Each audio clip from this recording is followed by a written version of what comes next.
देश नहीं, हमारे मुसलमान भाई जहां हज करने जाते हैं वहां उनकी देख रेख करने के लिए वहां के सुल्तान के साथ दीदी वहां पहुंची और सबकी जानकारी की क्या हो रहा है। ऐसी सांसद हमारे आपके घर का बेटा जब खाड़ी देश में किसी कारण से मृत्यु होती है, एक्सीडेंट में या किसी अपराध में, उसकी लाश तक लाने की व्यवस्था दीदी स्मृति ईरानी करती है।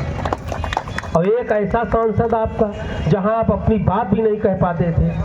एक टीवी पे आप लोग डिबेट देखते होंगे तो महंगाई, भ्रष्टाचार और इस पे विकास पे बात करते हैं। विकास तो आपके घर के चारों तरफ दिख रहा है।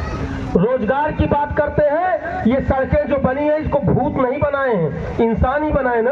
आप बताओ भैया, हम व्यापारी हैं दीदी, और जितने किसान भाई भी हैं, जब इनको किसानी के काम के लिए मजदूर की जरूरत होती है, श्रमिक की जरूरत होती है और 10 लोगों की जरूरत होती है तो माथे पसीना आता है। काम करने के लिए श्रमिक नहीं मिलते हैं। क्यों? कि हर जगह काम चल रहा है, सड़क में, बिजली में, पानी में, विद्युतीकरण में, राइस मिल में, मसाला फैक्ट्री में, हर जगह काम चल रहा है। सबको काम मिला है, जो काम करना चाहे उसको काम मिला है। इनसे पूछो का भैया सबका बेवकूफ हम ही को समझे हो? अरे कांग्रेसी भाइयों, जरा चिंता करो, देश कहां पहुंच गया है।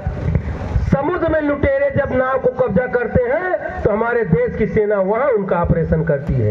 ईरान की सेना जब इजराइल के जहाज पर कब्जा करती है तो 17 क्रू मेंबर बाइज्जत ईरान सरकार, भारत सरकार को ऑफर करती है, आओ ले जाओ।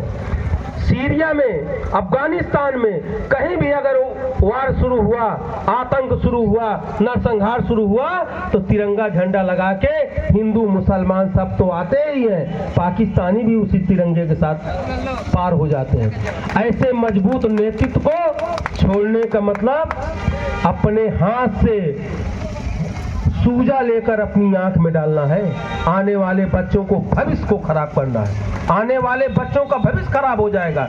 इसलिए भाइयों, आप लोग विचार पूर्वक, मैं अपने व्यवसायी भाइयों से कहना चाहता हूँ, विशेष करके एक समय वो भी था जब दुकानों पे लूट डकैती और छिनैती के लिए हम व्यापारियों की अपनी ऊर्जा खपानी पड़ती थी डीएम एसपी के कार्यालय पे धरना देने के लिए। आप तो ईमानदारी से कर रहे हो ना व्यापार, कोई उगाही नहीं हो रही है ना। अरे तो मित्रों, भाइयों, अपना तो देख रहे हो, सामने भी देखो। तुम व्यापारी हो, बोरा का मोहड़ा खोल के भैया व्यापारी जान लेता है इसमें पहिया कितनी है, गर्दा कितनी है। अरे ये भी नहीं समझ पा रहे हो तुम लोग। 20 दिन अपने दुकान से छुट्टी ले लो और मोदी सरकार को लाने के लिए अपना तन मन धन झोंक दो, इसलिए कि जब परिणाम आए तो पछताना न पड़े कि हमने पूरे मन से काम नहीं किया। तुम्हारा समर्थन भी दिखना चाहिए और विरोध भी दिखना चाहिए।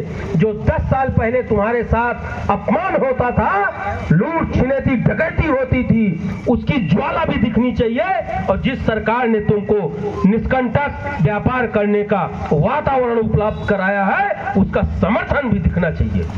तैयार हो ना भाइयों? डरने दबने कोई जरूरत नहीं है। 20 मई को चुनाव है, 4 जून को काउंटिंग है, 5 जून से योगी सरकार है और मोदी सरकार आ रही है 400 के पार। तब इतना मजबूत मौसम देख करके हमें किसी बहकावे में नहीं आना है। इसलिए आप सबसे निवेदन है, दीदी को इतने प्रचंड बहुमत से जिताइए। मेरे अढ़नपुर और पास पड़ोस के ग्राम सभा के सभी सम्मानित जनों, कि दीदी को लगे कि अढ़नपुर की बाजार ने हमको कितना खुला समर्थन दिया है। देखो, इंसान होता है।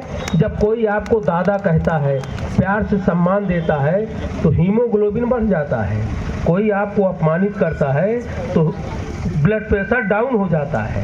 इसलिए भाइयों, आप लोग पूरे तन मन धन से, मातृशक्ति नारी शक्ति बैठी हैं, जिनके लिए सरकार ने सबसे ज्यादा काम किया है। आप सब बहनों निकलो, अपने अपने सहेली, अपने नैहर वाली ससुरे का, ससुरे वाली नैहर का, सबको समझाओ और भारतीय जनता पार्टी के पक्ष में वोटिंग निश्चित करो। धन्यवाद।